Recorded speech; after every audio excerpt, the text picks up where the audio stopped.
BJP ಮುಖಂಡ ಜಯರಾಜೇಗೌಡ ಅವರಿಗೆ BJP ನೋಡ್ರಿ, ಯಾವುದು ತನಿಖೆ ಆಗಬೇಕು ಯಾರು ಅದನ್ನ ಪೆಂಡ್ರಾವ್ ಹಂಚಿದ್ರು ಅನ್ನೋದು ತನಿಖೆ ಆಗಬೇಕು. ಆದರೆ ಅದನ್ನೆಲ್ಲ ಮಹಿಳೆಯರ ಒಂದು ಇದು ಇರೋದ್ರಿಂದ ಗುಪ್ತವಾಗಿ ಇಡಬೇಕು. ಆದರೆ ಉದ್ದೇಶಪೂರ್ವಕವಾಗಿ ಈ ಚುನಾವಣೆಗೆ ಏನು ಬಳಕೆ ಮಾಡ್ಕೊಳ್ಳೋಂಥ ಬ್ಲ್ಯಾಕ್ ಮೇಲ್ ಇದೆ. ಇದು ಕೇವಲ ಏನು CD ಬಿಡುಗಡೆ ಮಾಡ್ತೀನಿ ಅಂತ ಭಯಪಡಿಸಿ ಅವರು ತಮ್ಮ ಚುನಾವಣೆಯಲ್ಲಿ ಆ ಕುಟುಂಬದ ಹೆಸರು ಹಾಳು ಮಾಡುವಂಥ ಕೆಲಸ ಮಾಡ್ತಾರೆ. ಮೊದಲೇ ಅದನ್ನು ಬಿಡುಗಡೆ ಮಾಡಬೇಕಾಗಿತ್ತಲ್ಲ. 2,500 CD ಇದ್ದರೆ 1 ವರ್ಷದಿಂದ ಮಾಡಬೇಕಾಗಿತ್ತು. ಕಾಂಗ್ರೆಸ್ JDS ಅಧಿಕಾರ ಇದ್ದಾಗ ಬಿಡುಗಡೆ ಮಾಡ್ಬೋದಾಗಿತ್ತು. ಈಗ ಯಾಕೆ ಮಾಡ್ತಾ ಇದ್ದಾರೆ? ಚುನಾವಣೆ ಸಲುವಾಗಿ. ನೋಡ್ರಿ,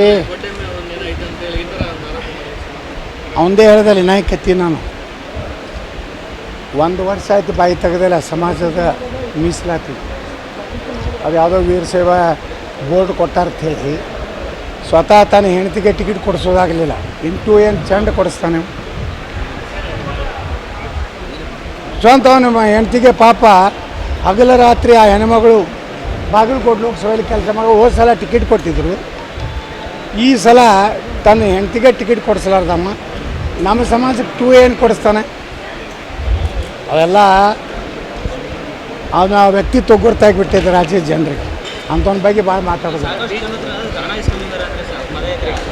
ಅವ್ರು ಯಾರು ಅನ್ನೋದು ಮುಂದೆ ಬಹಿರಂಗ ಕೊಡಿಸ್ತೀನಿ. ಅವ್ರದ್ದೇನು ಕೆಲಸ ಏನೈತಿ? 2 ದಿವಸ ಕಾಂಗ್ರೆಸ್ಗೆ ಓಟ್ ಹಾಕತ್ತೆ ಹೇಳ್ಯಾರಿಲ್ಲೋ.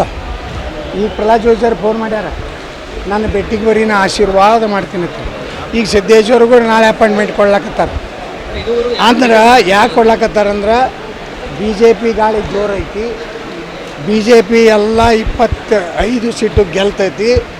ನನ್ನ ಮರ್ಯಾದೆ ಹರಾಜು ಆಗ್ತದೆ ಅಂತೇಳಿ ಈಗ ತಾನೇ ಇದೇ ಸಿದ್ದೇಶ್ವರು 5 ಸಲ ಅಪಾಯಿಂಟ್ಮೆಂಟ್ ಕೇಳಿದ್ರು ಕೊಟ್ಟಿರಲಿಲ್ಲ. ಈಗ ಪ್ರಹ್ಲಾದ್ ಜೋಶಿ ಅವ್ರು ಫೋನ್ ಮಾಡ್ಯಾರ, ನಾ ಆಶೀರ್ವಾದ ಮಾಡ್ತೀನಿ ಬರ್ರಿ ಪ್ಲೀಸ್. ನೋಡು ಸ್ವಾಮಿಯಾಗಿ ಇವರೆಲ್ಲ ಹಗರಣಗಳು ಮಾಡಿದವರು.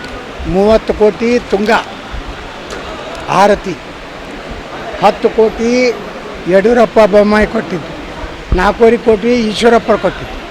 ಡುಪ್ಲಿಕೇಟ್ PD ಇಂದ ಸಹಿ ಮಾಡಿ ರೊಕ್ಕ ಇವು ಮಾಡ್ಯಾರ. ಎಲ್ಲ ನಿಮ್ಮಲ್ಲಿ ದಾಖಲೆ ಅದಾವೆ. ನೀವು ಹಿಂಗೆ 50-50 ಹೊಡಿತೀರಿ. ನೀವು ಪಕ್ಕ ಹೊಡಿತೀರಿ. ನಿಮಗೂ ಮ್ಯಾಗಿನ ನಿಮ್ಮ ಬಾಸ್ಗಳು ಹೇಳಿರ್ತಾರೆ, ಯತ್ನಾಳ್ ಬಗ್ಗೆನೇ ಬರೀರಿ, ವಿಜೇಂದ್ರ ಬಗ್ಗೆ ಜೈಕಾರ ಹಾಕಿ ಬರ್ರಿ. ವಿಜೇಂದ್ರ ಅವರು ಭಾರಿ ಜನ ಸೇರಿದ್ರು ಅದು ನೀವು ಹೊಡಿತೀರಿ.